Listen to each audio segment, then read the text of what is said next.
Hello everyone and welcome to my strategy show this Wednesday. It's going to be about the Uncastled King. You know that we have studied already attacking the Uncastled King number 1 and number 2, and this is the third part of this lesson series. But before we begin, I wanted to talk to you about the Bilbao Masters because I'm sure that you are following the event. I've just come home from Bilbao. Hello everyone and welcome to... Oh my god, I'm listening to myself on YouTube, so I better stop the video before you listen to me twice. Sorry for the technical issues, you know how clumsy I am. All I was saying is that I've just come home from Bilbao. It's an amazing event, so if you have the chance to go to Bilbao, if you live in Spain or if you have a free weekend and you can just fly over, it's really recommended. The playing venue is amazing. It's in the theater Campos Elíseos, and when you enter, you are like amazed. I'm sure that you have seen some pictures, but I don't know if the pictures give back the impression that I had when I entered the building. It is really, really impressive. So everybody who can go to Bilbao, take a train, take a bus, take a plane. It's really impressive to be there, and of course it's also impressive because it is the only event where Magnus Carlsen and Sergei Karjakin face each other before the World Championship. It's possible that both will play at the Olympia too, but who knows if they play the same board and who knows if their teams will face each other.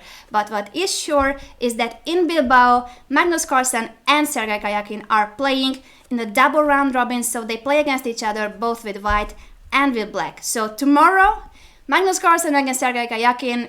Magnus Carlsen won the previous game between the two in Bilbao. We will see if he can win yet another game or Sergei Karjakin will bounce back. We will see what happens. I'm really curious because it's like a pre-World Championship mini match between the two, so I'm sure that they both take it very seriously. And of course, I was also in Bilbao because Miss Tactics is playing the Open, and Mr. Tactics, as I like calling Anish Giri, is also there in the Bilbao Masters. So I visited my friends there and I've taken lots of pictures, videos.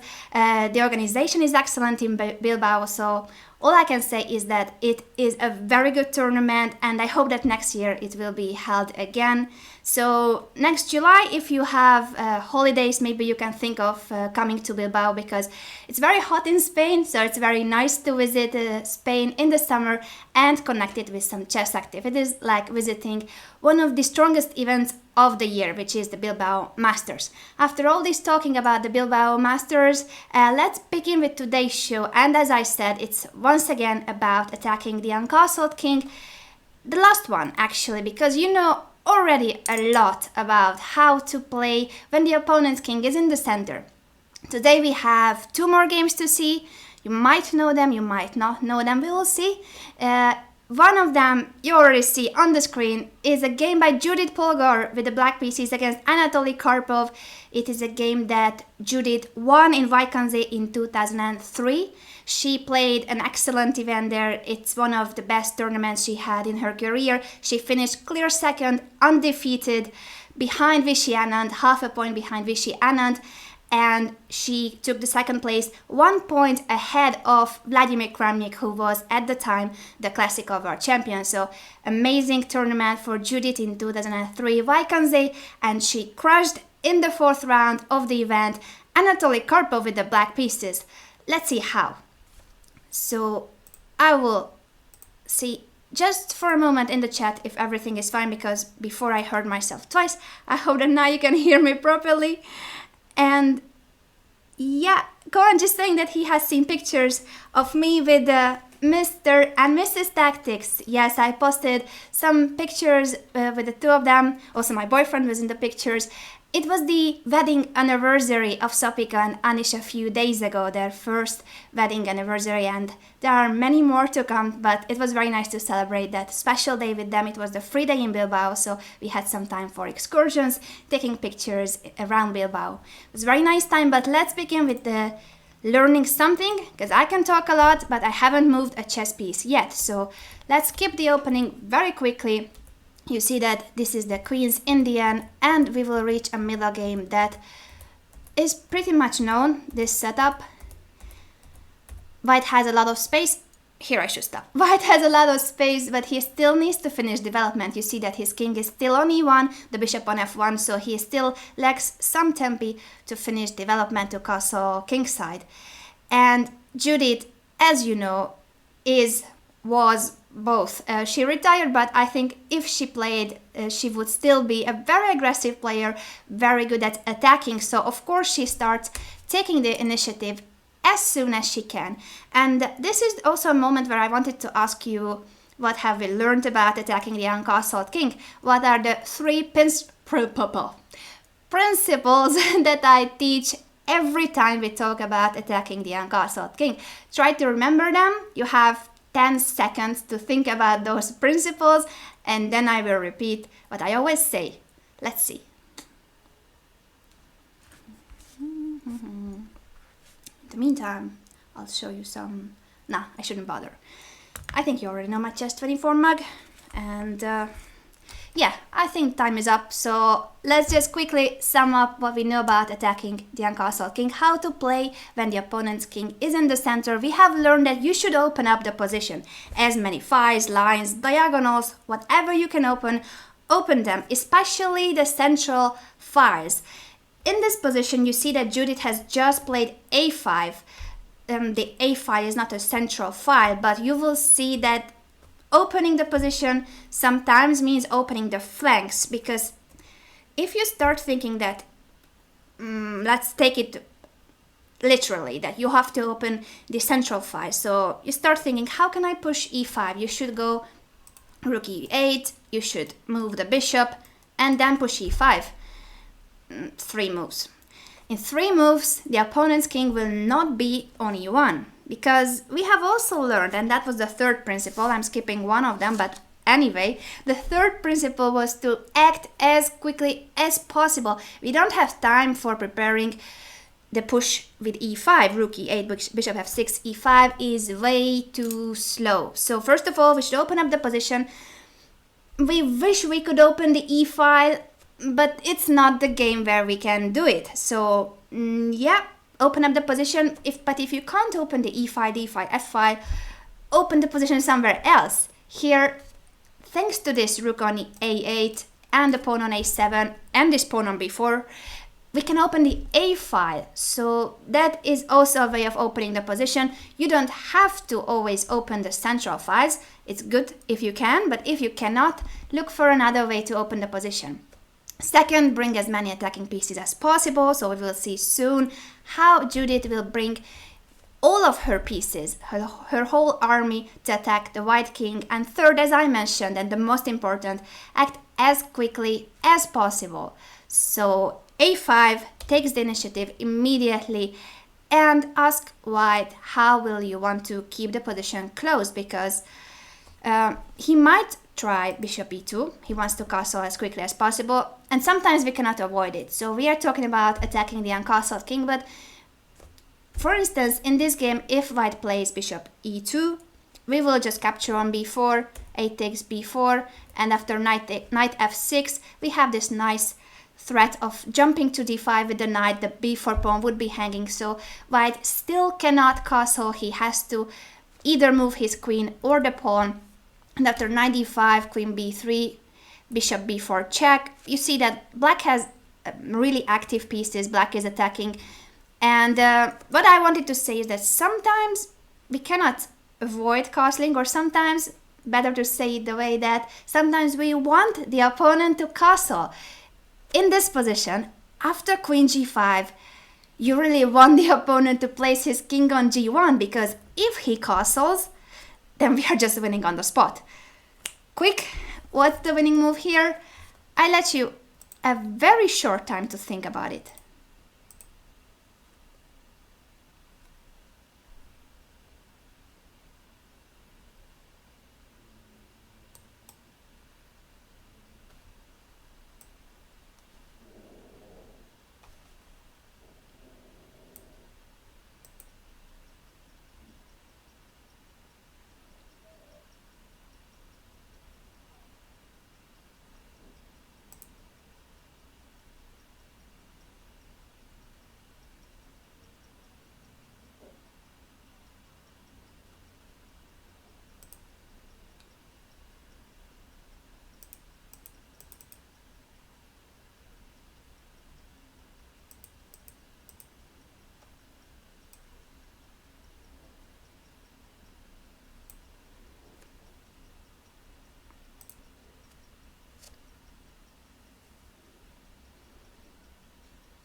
I think that was more than enough because I've seen so many good moves in the chat. Most of you have said knight takes e3, and the idea is that after the knight jump we are threatening mate in 1 on g2, so the knight cannot be captured. White has to go g3 for instance in order to avoid mate, and that means that here in this position you can grab whatever you want, whichever rook. You can also take on d2. Any move wins. Also another knight jump, maybe even stronger. Sometimes not captures are not the best. Knight takes e3 of course was winning, but knight f4 maybe even stronger because you avoid all kind of g3 moves. After g3 this is still a mate, either with knight h3 or knight takes e2. So make sure that when you see the idea, of course we want to get rid of the knight on d5, check which jump is better, knight takes e3, knight f4. In this case both are winning, but maybe knight f4 is even stronger, so white is mated after knight f4. It's not only that we are winning material. That's why in some positions we really wish that the opponent castles. So after a5, let's see another option. He can also take on a5, and after rook takes a5, bishop e2, he wants to castle, you know that, and knight f6, and he really castles. So what happened? Have we failed? Our strategy was wrong? Not really, because as I said, we cannot always avoid that the opponent castles. If he plays well, normally he castles. So don't just be disappointed about seeing that he castled. Yes, he castled, but in the meantime we have achieved many things. We have a semi-open a file, and there's this weakness on a3. That's a very weak pawn, and it is under the attack of 2 black pieces already. Then we have a beautiful knight about to jump to e4 or to d5 depending on the position, and our queen can also go to a8, which is a funny square, but in this position it makes a lot of sense because we want to grab the a3 pawn. Actually in this position queen a3 is the pawn that is hanging. Queen a8 is a very strong move. We just want to take this pawn, the weak pawn, on a3, and we don't mind that white can capture on c7 because after knight d5 everything is protected and this pawn falls.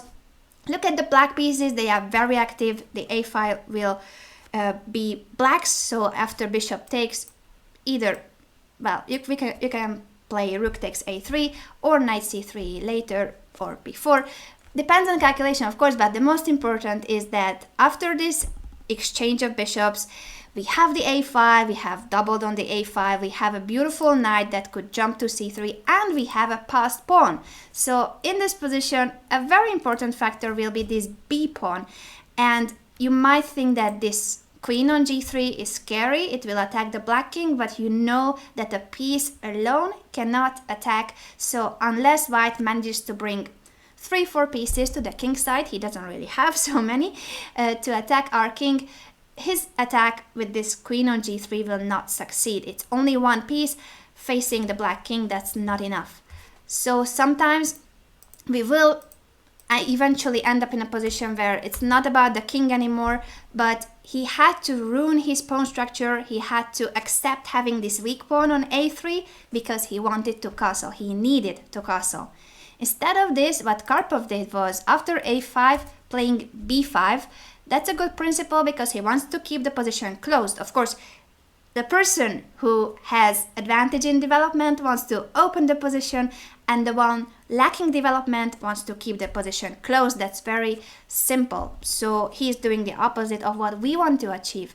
But after rook c8, which is a very good move once again, before the rook would have had the a5, but now after a5, b5, the rook is not doing anything on a8 and we want to activate it. So Judith plays rook c8, and the idea, I think you can already see that she wants to push the c pawn.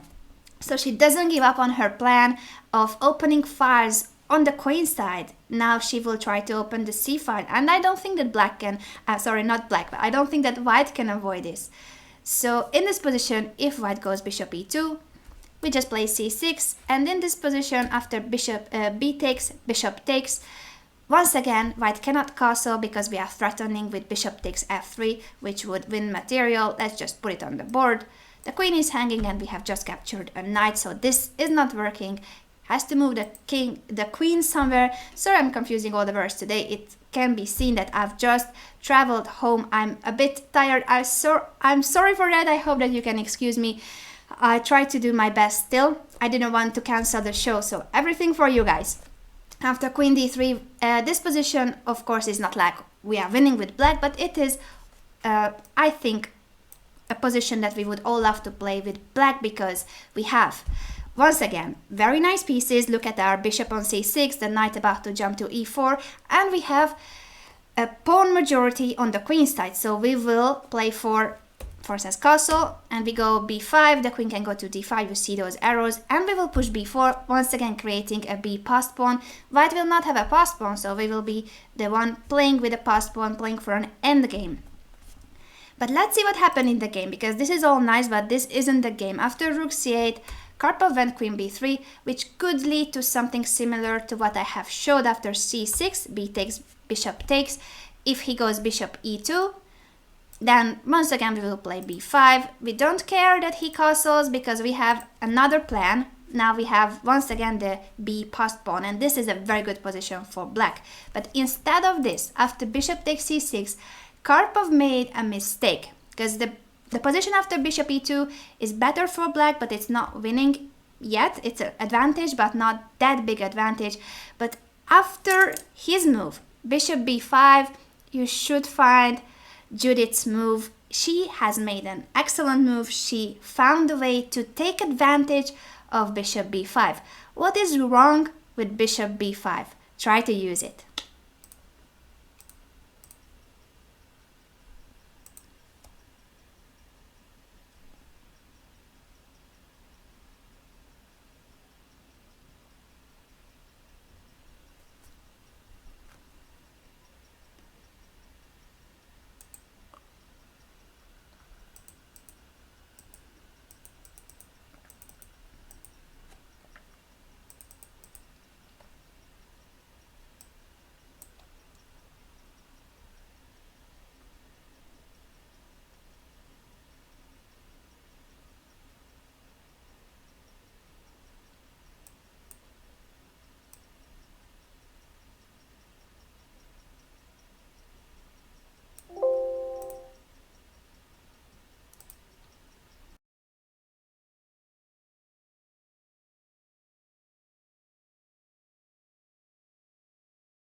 It's not an easy position, but I think I've seen a solution by one of the users, and it is that the bishop will be hanging on b5. So we can play bishop b4 check.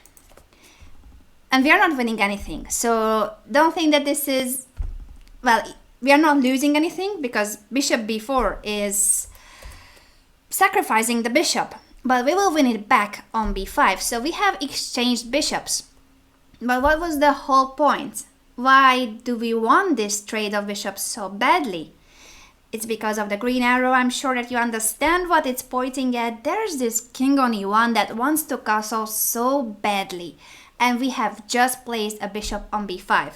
It means that this king is cut and the king will not be able to castle. He will have to place something on this diagonal. Imagine that he has to go...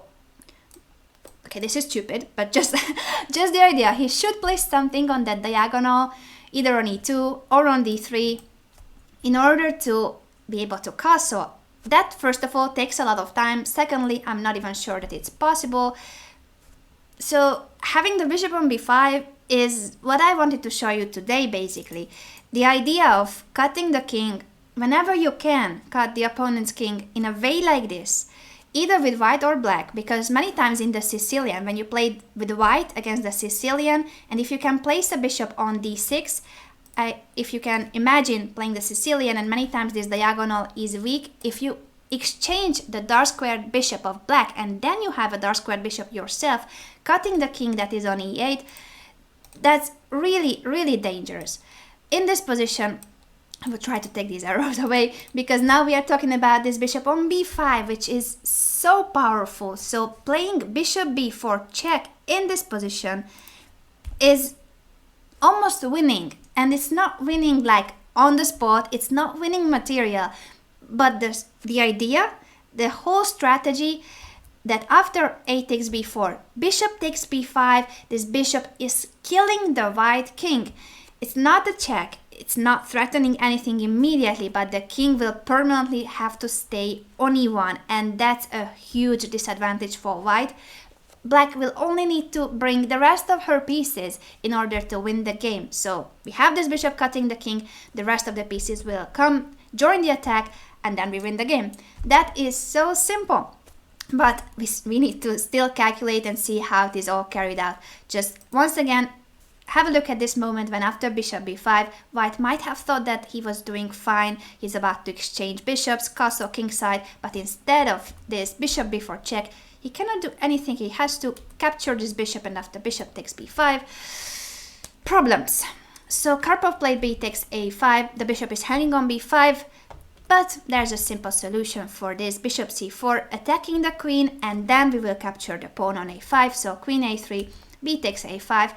Black is not in a rush because this bishop, as I said, is cutting the king, so we have time to capture the pawn on a5, it's a passed pawn after all. And also with the capture of b takes a5, an important issue is that there's this b file, either for the rook or for the queen. It's good to have open files, that's what we wanted. We wanted to open the position, we have the c file, we have the b file, and we have this monster bishop on c4. What would happen if white plays bishop c3? Would you care about this bishop attacking your pawn on a5, or would you not worry about the pawn? Do we allow white to capture this pawn, to win this pawn? So we either protect this pawn, or we just say we don't care, we go on with our plan, we want to attack. What would you play? What would you pick, and what move would you play? Let's see your ideas.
This wasn't an easy question, so let's discuss it together.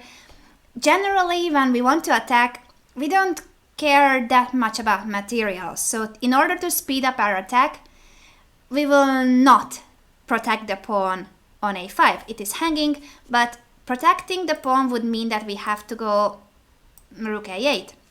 It's not like it's a bad move. So if you prefer to keep the pawn and win an endgame, you can do it, because this is a pass pawn after all. It could be a queen in 10, 20, 30, maybe 30 moves.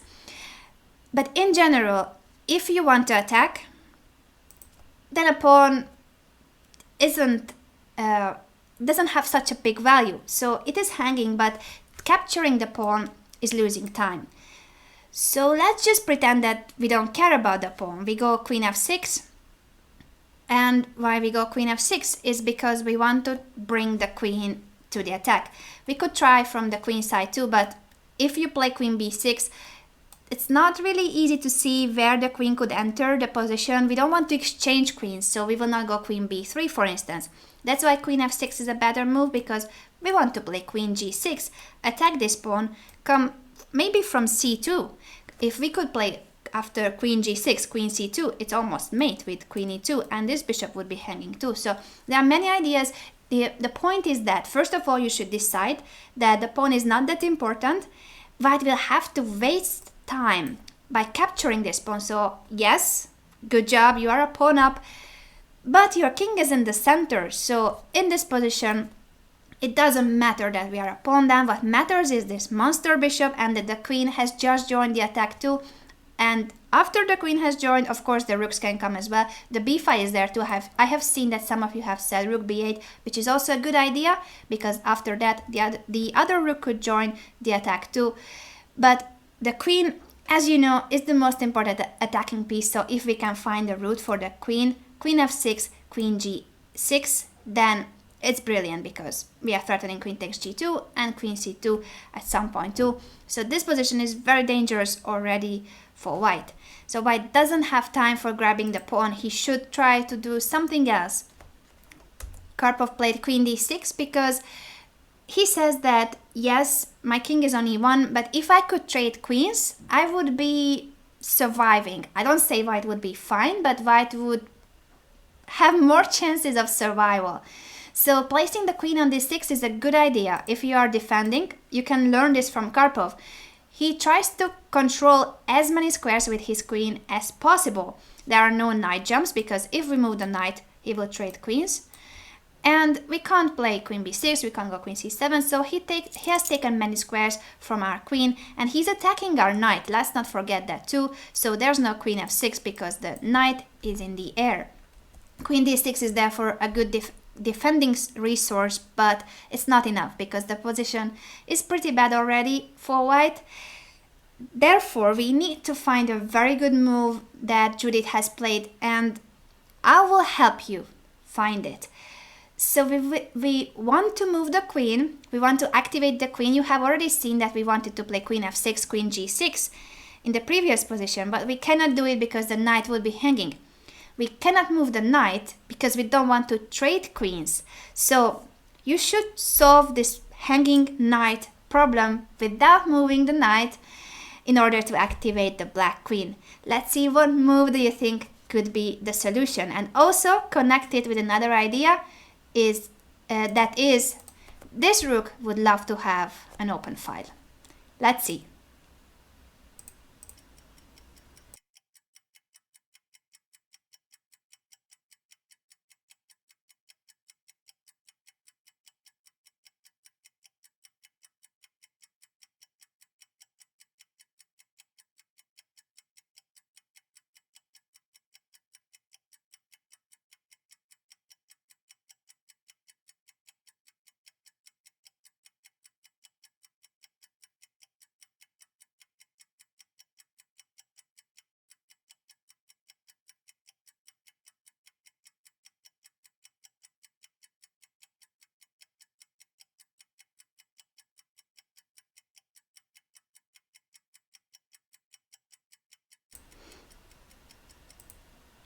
You guys are so quick.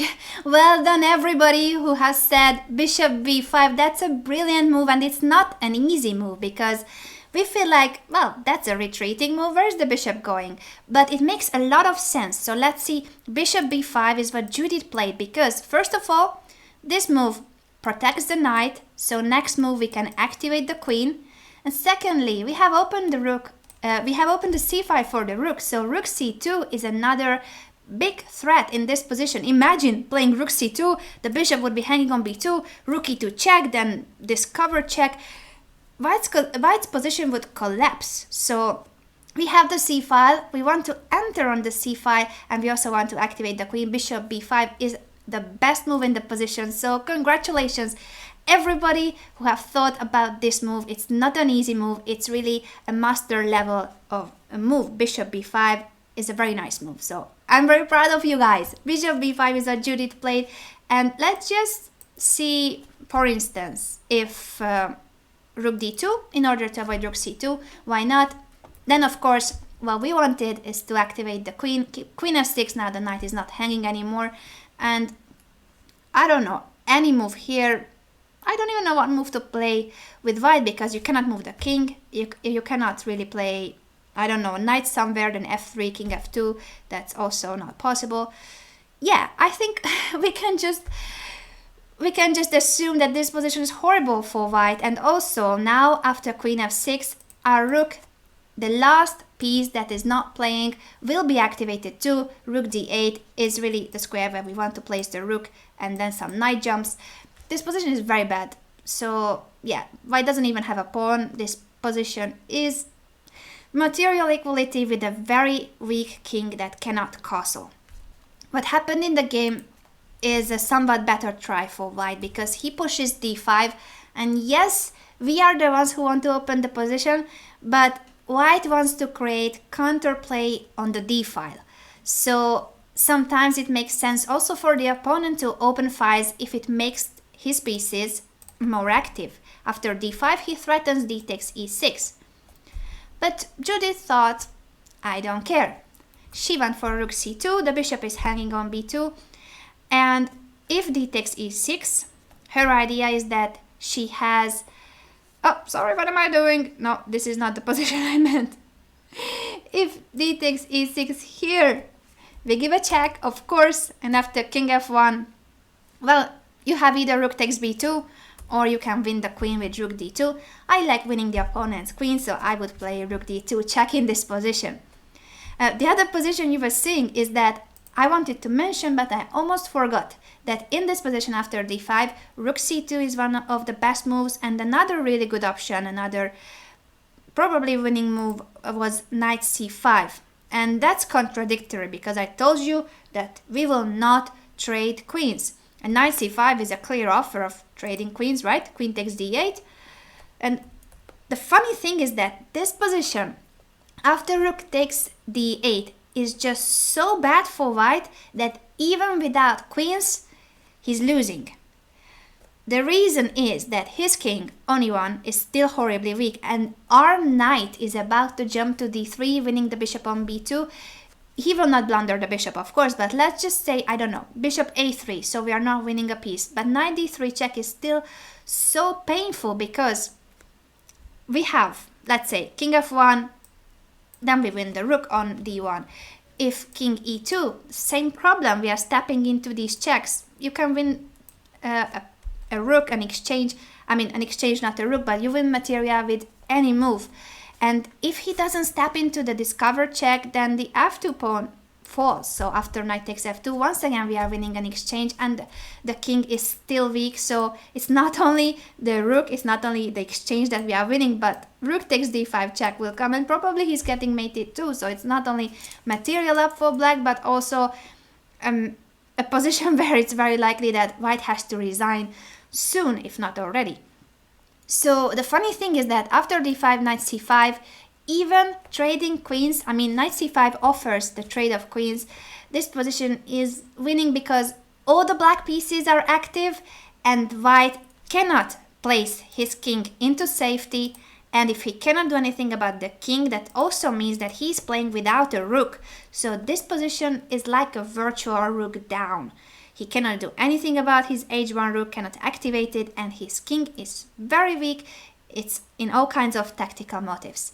But after d5, rook c2 is of course also a very strong move, and Judith won the game very nicely, so let's see how she played. All I wanted you to understand is that sometimes even exchanging queens can be a good solution if all our pieces are so active and the opponent lacks development. Rook d2 has to be played because the bishop was hanging. As I said, if d takes, we have rook e2 check first, and then we grab whatever we want, bishop, queen, both, I don't know. So rook d2, and after queen c8, another very strong move. We just think that, okay, rook takes c2, then it will be replaced by the queen. Now queen e2 mate is something that is very difficult to avoid, and if knight d2, then we simply grab this bishop. And it's not only about the bishop, but also about the back rank. So piece up, and we are mating the opponent. So he cannot do this. Queen c8 is therefore super strong, protecting the rook, and this rook cannot be captured. White played queen a3, trying to bring back the queen. We could see that moves like d takes e6 are not dangerous at all, but we always have to calculate. So after d takes e6, I'm sure that Judith has seen that she would have had rook takes b2, an exchange sacrifice, but it's just for the moment, because after queen c1 check, you can see that we are winning material back. Queen d1, queen takes b2, and this is a position where, no, we are not a piece up, but after rook d8, White has the same problems. His king is cut, he cannot activate the h1 rook, so he's playing without a rook and with a very weak king, and we are just playing rook takes d7 next move with only 3 pieces, but 3 very active pieces, plus this passed pawn on a5, so this position is completely winning. White cannot do anything. So queen c8, queen a3 happen in the game, and here rook takes d2. If knight takes d2, because Karpov went for king takes, if knight takes d2, then after knight c5, once again this knight comes to d3, and you know what happens after knight d3, this cover checks and the rook will come to d8 anyway. So rook d2, king takes d2, and in this position I would like you to tell me how to continue. There's nothing concrete yet. You just need to see where would you like to place the rest of the pieces. The bishop is perfectly fine on b5. The queen is nice on the c file. So we want to do something about the knight and the rook. Where do you want to place which piece and which one should go first? Let's see.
Let's see, because I have seen the good move already mentioned by several users. Good job, everybody who have thought about bringing the knight to c4.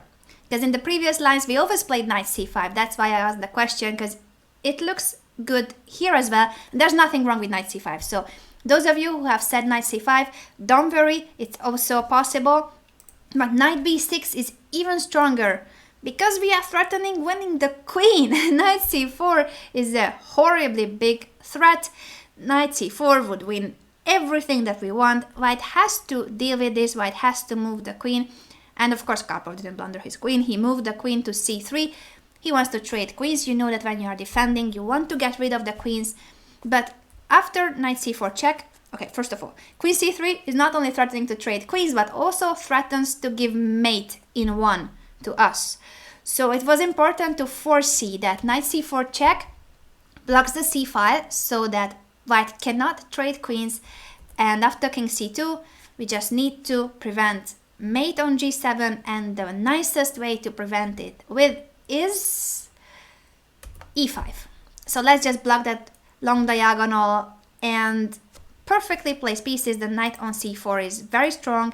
The bishop can go later to a4 if we need to give a check. This queen can go to f5 with a check, or to g4 to attack the g2 pawn, and the rook will come either to d8 or to c8 or to b8. And all those files are open. So this position is winning for black, not winning on the spot, but thanks to the active pieces. Can I pronounce active? Yeah, good job, Anna. Thanks to the active pieces and a very weak white king. Look at this king. It's trying to flee to the queen side, but it doesn't help.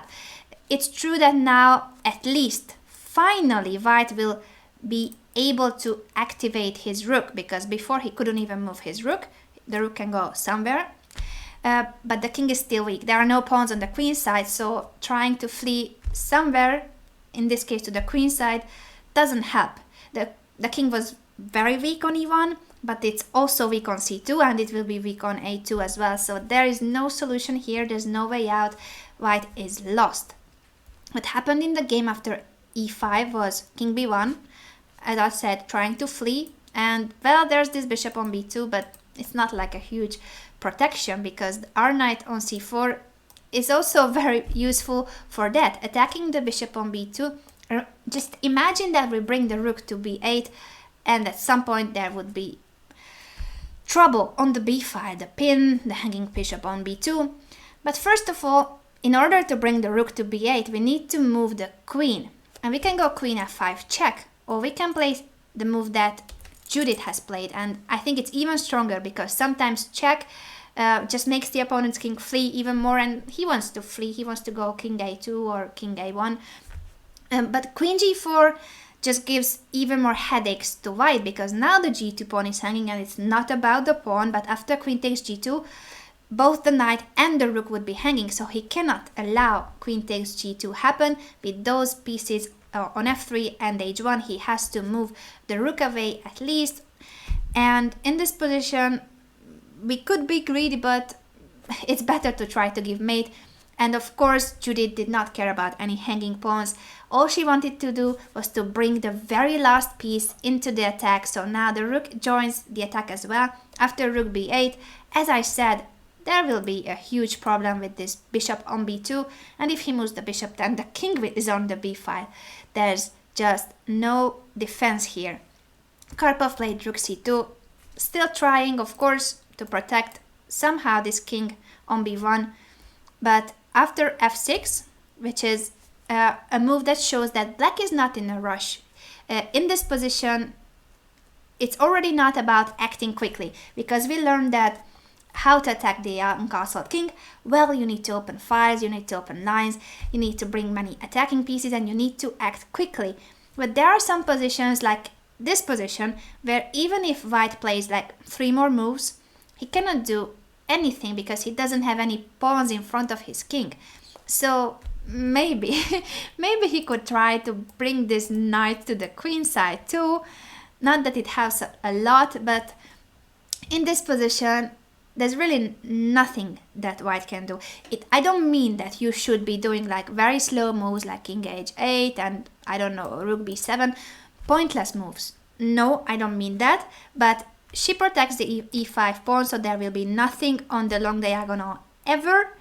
And she prepares for playing queen takes g2. And she doesn't take the pawn for the sake of grabbing a pawn, but it's to, first of all, force the knight leave the f3 square. And secondly, this queen is about to give a check on the back rank.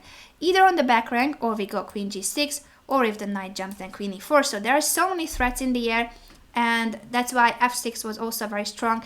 She first of all strengthened her own pawn structure. Secondly, now after queen g2 there are many threats. And you could think that f6 is a move that weakens the long diagonal, and I agree. But in this position, white cannot take advantage of that weakness. So many moves, if not every move, has an advantage and a disadvantage.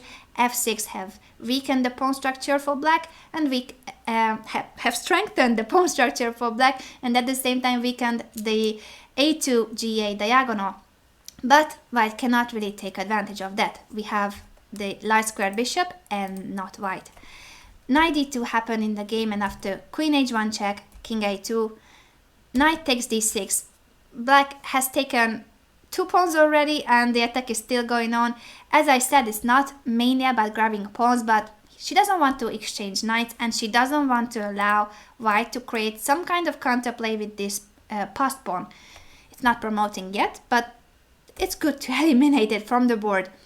After knight takes d6, queen c5, rook c8 was the last move that happened in the game, because Karpov decided that this was enough. He's losing material no matter what.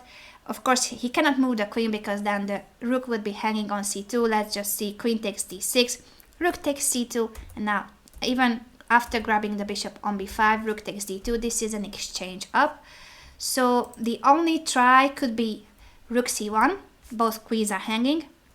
But after rook takes c5, rook h1, simply rook c2, and even if we are not winning material immediately, the knight is hanging, we are pinning the bishop on b2, we are 2 pawns up, and even like this, it's black who is attacking. So now once again, look at those white pieces, how poor they are, how passive they are, and on the other hand, all the black pieces, even like this, that this is an endgame, black's pieces are very active, and black is winning material because white has to play moves like knight b3, knight a1 in order to survive, but even after rook takes f2, 3 pawns up, and we are winning a piece with a3. So yeah, it was really a moment to resign after rook c8. This is one of the nicest games of Judith Polgar, at least for me, because Judith has played so many brilliant attacking games, and I think Miss Tactics, Sopiko loves them a lot. I also like attacking games, but in this game, what I also liked is that you have seen the lines where we allow white to castle. So after a5, for instance, remember that we have seen that he could, for instance, capture on a5. And in those positions, it's not about giving mate anymore, but it's this brilliant, for me this is brilliant, that we have opened the a5 for the rook, and then we play queen a8, and so the knight is about to jump to d5, the pawn is hanging on a3, and for me this is really beautiful. I don't know if you agree with me, but I like these kind of positions a lot, where we have activated our pieces and we are exploiting the weaknesses in the opponent's position. In the other games, what we have seen, and also in the end of this game, is that the weakness itself was the king. So yeah, of course, the best is when the opponent's king is weak and you can give mate. But I also like games where it's not the king that is weak, but for instance, a poor pawn on a3, and we just win in the endgame. So I love this game because it's a mix between strategy and tactics. It has these positional concepts of weakening the opponent's pawn structure, opening, in this case, the a file, activating the pieces, making them collaborate in a harmonious way. And secondly, it had a lot of tactics too. Of course, we saw that after bishop b5, which was, sorry, I want to go back to bishop b5, the mistake that Karpov did, this was the last mistake. After bishop b5, he just had no way of surviving. Judith, of course, found bishop b4 check, and after a takes b4, bishop takes b5.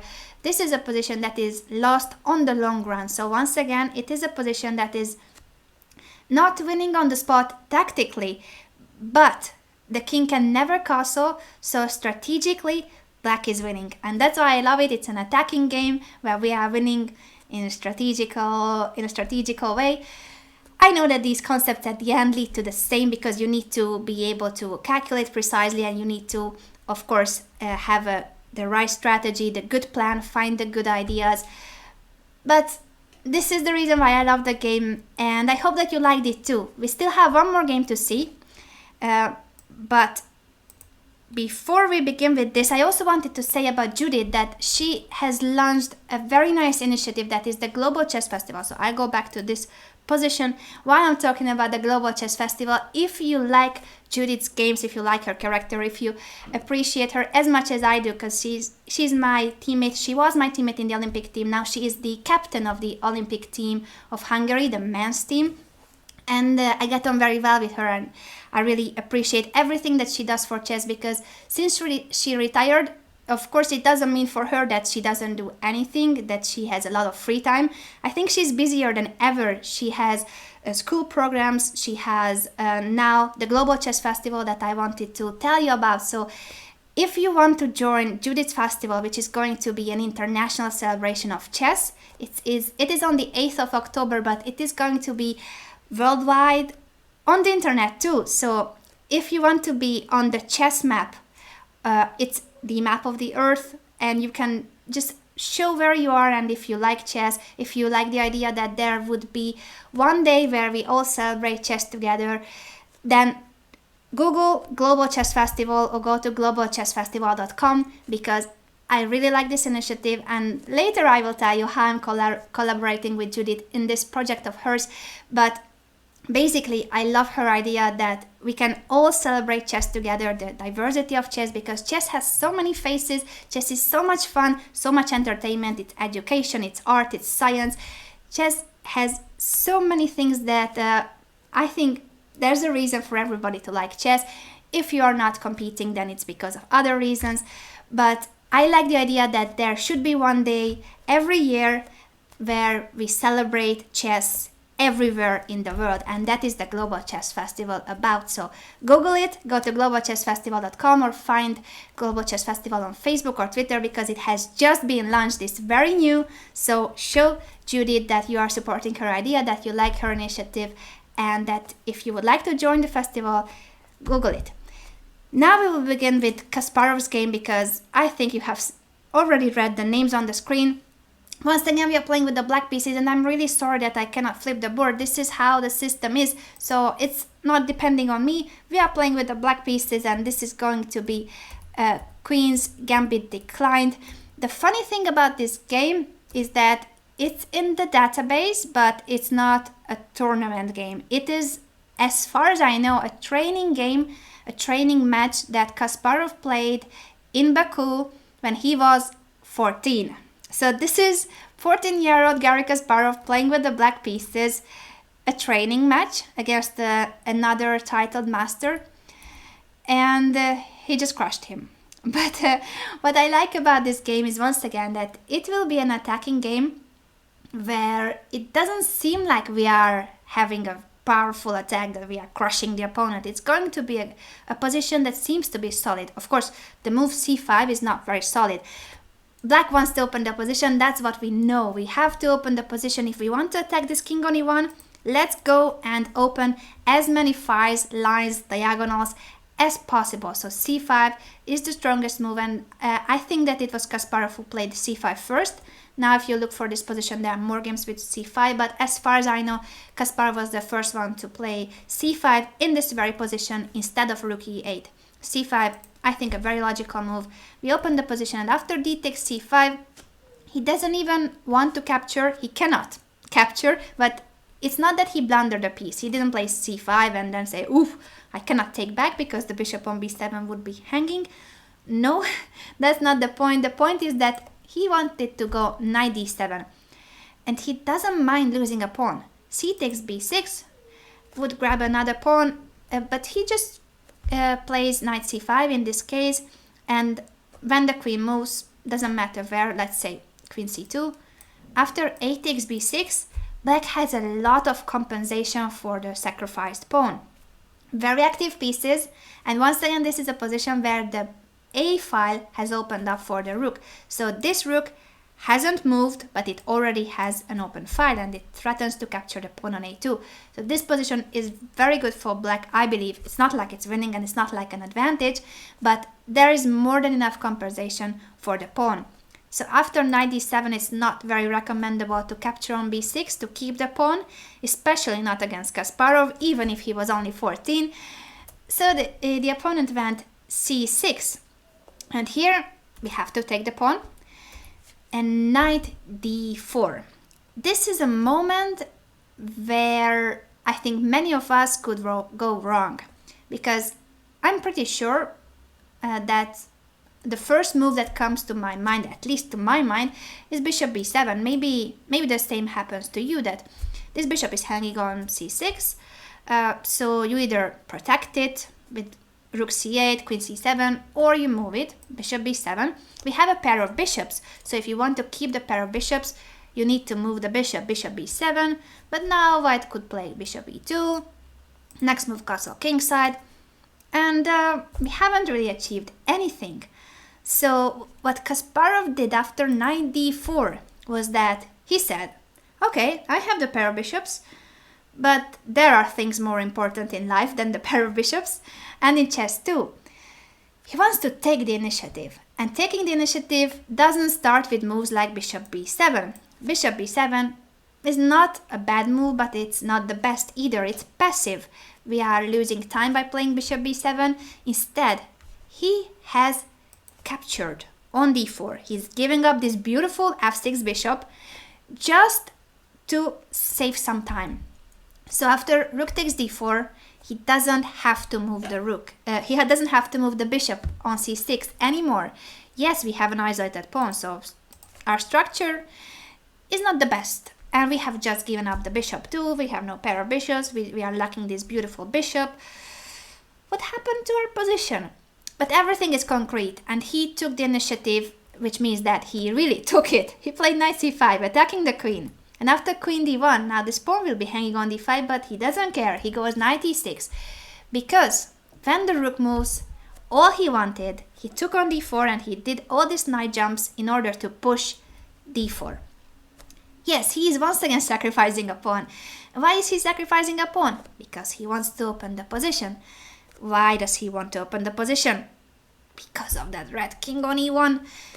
That's it. So simple. So when you see this knight on d4, you might think that, oh my, isolated pawn. White has just blocked our isolated pawn. This knight is perfectly placed on d4. This is what we learned in the first sessions of the strategy show, how to play against the isolated pawn, and white is doing fine, carrying out the plan. This is the nicest square. He can block it with a knight, but he doesn't have time for it. He doesn't have time for playing knight d4 and bishop e2 castle, because Kasparov takes this knight.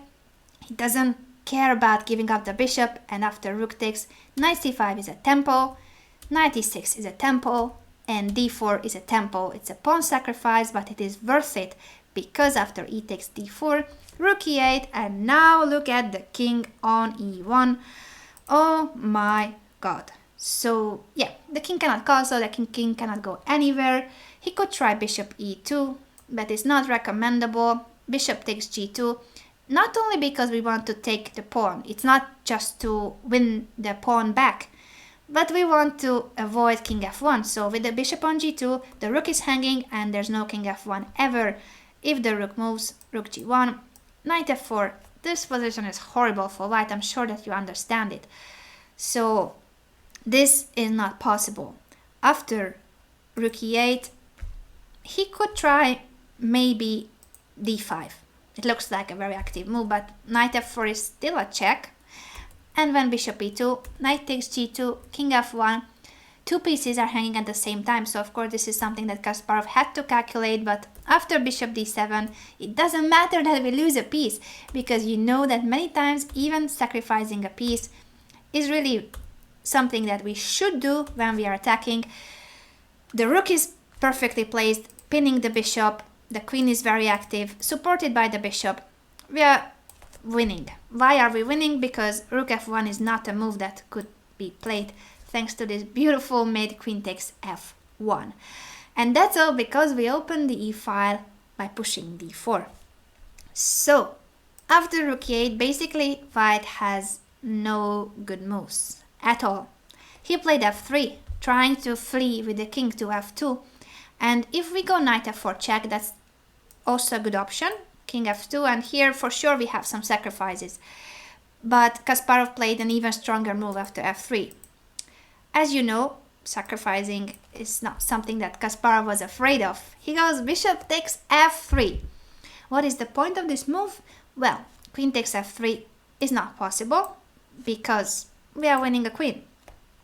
Don't win the queen by playing knight takes d4. I know that we are very likely to capture, but sometimes capturing, as I said, is not the best move.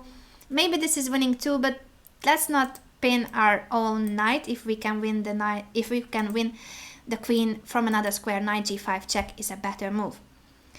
So after bishop takes f3, we still have to calculate what happens after g takes f3. We have sacrificed the bishop. First we sacrifice the pawn, then a bishop, and what is the point? The point is queen h4 check, and there's no g pawn in this position. So all that mattered for Kasparov was to eliminate this guy, the g2 pawn, because if you go queen h4 check here, he could play g3. Not like it's a dream position for white, but he's surviving. After f3, bishop takes f3, g takes f3, queen h4 check, he cannot hide the king anymore with g3. There's no shelter. He has to go rook f2 because king e2 would be a lovely mate with knight f4. So he goes rook f2, and here knight takes d4 check, of course. After bishop e2, knight takes f3 check. Look at this position, how many pins. e-file, the e1, h4 diagonal, king f1 has to be played, then queen h3, everything goes with a tempo, with a check. Rook g2, and after knight h4, we are basically winning material back. But do you think that Kasparov wanted to capture this rook on g2? He has currently 2 pawns for the sacrificed piece. So he's a piece down for 2 pawns. And he could take the rook on g2. That would mean a rook and 2 pawns for 2 pieces, which is not bad. Not at all bad. But no, this is Garry Kasparov. Even if it's a very young Garry Kasparov, only 14 years old, he needs all his pieces in the attack. He doesn't want to give up this knight because this is a beautiful knight. Maybe this knight will give mate in the end of the game. This is a lot more important than these clumsy rooks. The g2 rook is pinned, so the g1 rook cannot be activated either. Neither of these rooks will ever play any active role. So why to take a piece that is clumsy, that is passive? The knight on h4 could really have some future jumps like knight f3. Not in this position, but it's a very useful piece. In worst case, we can always take the rook later, but there's definitely no rush capturing it, it's pinned. So rook a d8 is the best move. Of course, that was the last piece that was not playing after rook a d8. All the black pieces are active and it all happens with a tempo. So Kasparov is playing with the initiative. Every move of his is a tempo, a capture, a check, a threat. And this is how you should play when you are attacking. Rook a d8, queen e1. And in this position, you might want to guess Kasparov's move. As I said, he didn't want to capture the rook on g2, but we should find a way to attack this king on f1. Which piece do you think could be the one giving a check to this king, and how? Try to find a route for attacking the f1 king. It is your time to think.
Well done, guys. I thought that this was a very difficult question, actually. I was expecting seeing good moves, but not Kasparov's move. But you guys are amazing. You have guessed Garry Kasparov's move and the best move in this position, which is Rook d3. Because we should attack this king from the f-file, and at the same time, remember that the opponent, when defending, he will want to trade queens. So those of you who have said that you would play Rook d3, you guys are brilliant, and everybody else, of course. I'm also appreciating the effort of the others. Don't think that just because you didn't see Rook d3, you are a bad player. I didn't see Rook d3.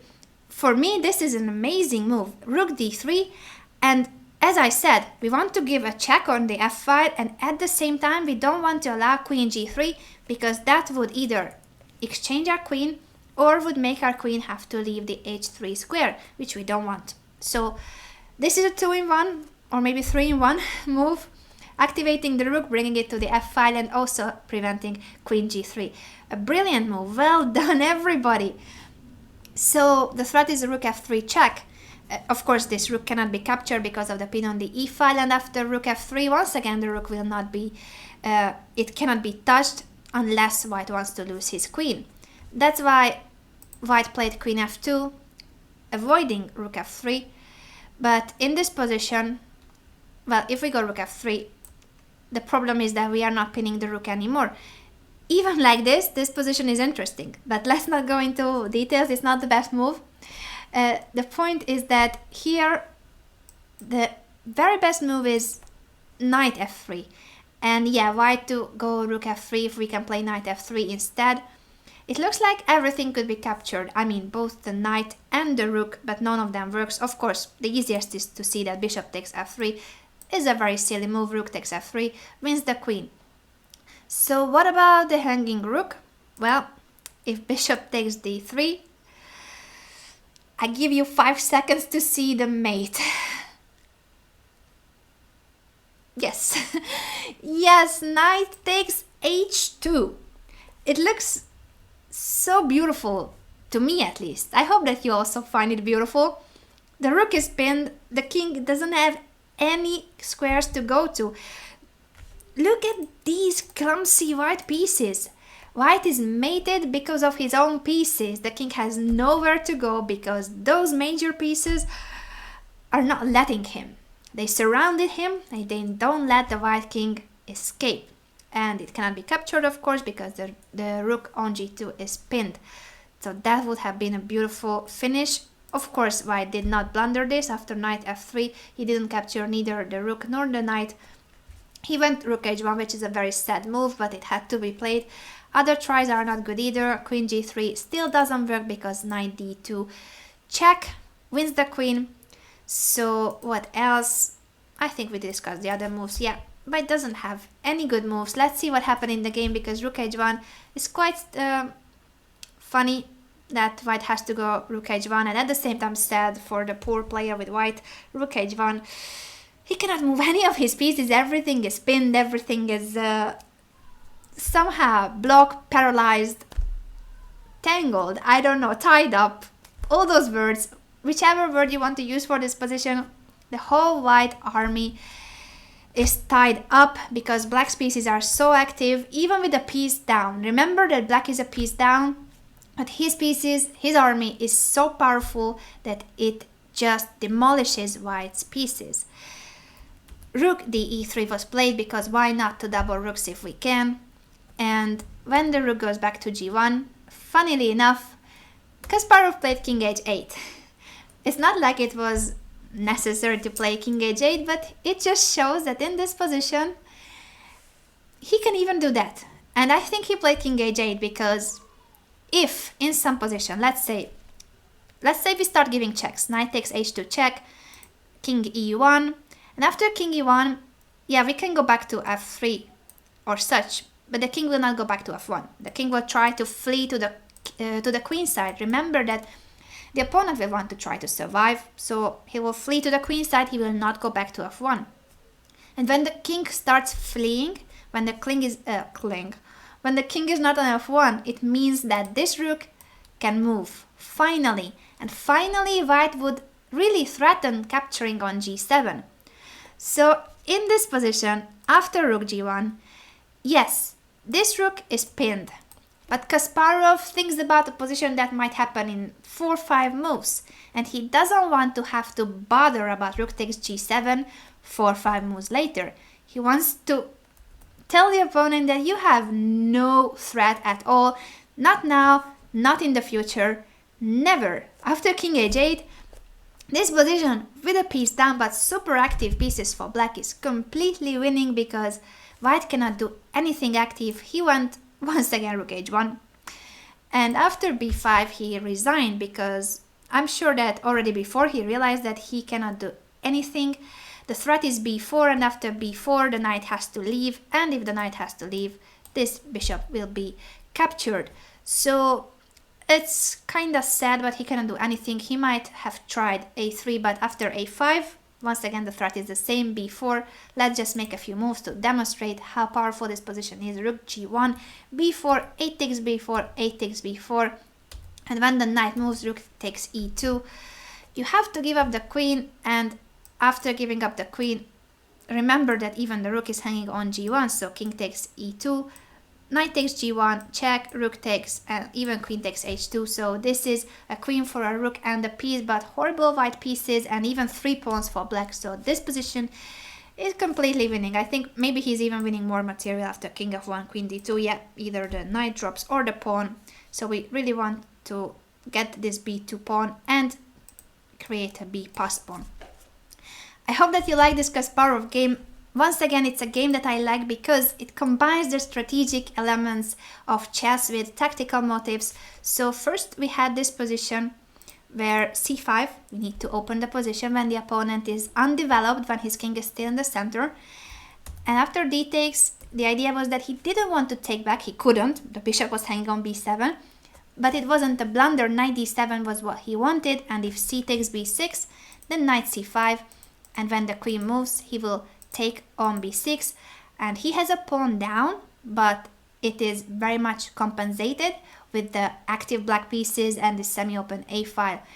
Yeah, before I said that the a2 pawn was hanging, but yeah, there's still a knight on c3, don't blunder your rook, but in the future it could be hanging. Simply, black's pieces are so active that this position is good. It's a I think the engine would say it's more or less equal, but if a position is equal with a pawn down, that means that it's really good for you because your material down, but at the same time it's compensated. c6 was played in the game, and this is the crucial moment when after knight d4, it could all go fine for white if we waste time for moving the bishop. After bishop b7, bishop e2, white castles, and this is just the perfectly fine position for white, playing against the isolated pawn, which could be weak in this game if Kasparov did not play bishop takes d4, which seems so weird. We give up this beautiful bishop, but it's all for the sake of the initiative. Remember that you want to act quickly when the opponent is undeveloped. Knight c5, taking the initiative, and once again a tempo, and once again a tempo, opening the e5, and this position, there's no way to save it for white. No matter what white does, he's either losing material or his king will end up in trouble, or both. I hope that you like these two games. This was the last one on attacking the Uncastled king, but we will have a thematic tournament, not today because as I said, I've just come home from Bilbao and you have Banter Blitz with Chess Explained with Christoph, so today there's no time for a thematic tournament, but next Wednesday we will practice everything that we have learned in these last 3 sessions. So those of you who might have missed something, just have a quick look at those videos on YouTube or here on Chess24. Search for the Middlegame shows either by typing Middlegame show or my name, the way you prefer. Check those videos, check the previous lessons in case you want to catch up with some of the ideas, but I think that by now, I repeated so many times what we want. We want to carry out 3 principles: open the position, files, lines, diagonals, anything that you can open, the more the better. Bring as many attacking pieces as possible. And third and most important, act quickly because you cannot give time for the opponent to finish development. So this was it. We have finished studying the attacking the Uncastled King topic here in the Middlegame show by strategy, sometimes with tactical motives, but mainly strategic ideas. And next Wednesday, I will see you at the usual time at 6 Central European time. We will have a thematic tournament, so be ready for practicing everything that we have learned. Thank you for being here. Thank you for being a great audience, for the nice comments, for being so active, for guessing the moves. And even if you haven't guessed the moves, please don't worry. This is all about learning. If you could guess all the moves, you would be teaching me and I would be teaching you. So if you haven't managed to find all the solutions, it is that you're still learning, and that's cool because that's why we are here. We are here to know more about middle games and to know how to improve our chess in general. It was Anya Rudolph once again with the Middle Game shows, and I will see you guys next Wednesday. Have a lovely week and challenge. Chess Explained, I think he's beginning his show in 12 minutes, so grab a snack before you challenge him in order to have the strength to beat Christoph. And of course, as I said, follow the Bilbao Masters. It's a very strong and very impressive event. Cheer for Anish Giri, cheer for Sopiko. Sopiko's playing the open section.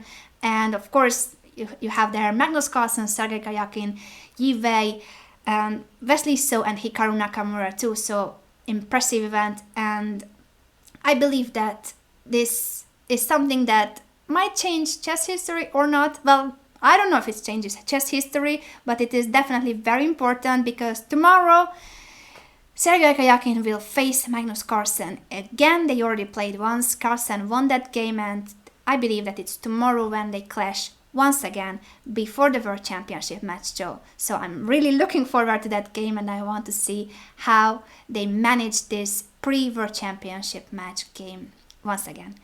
See you guys next Wednesday and have a nice time. Bye bye.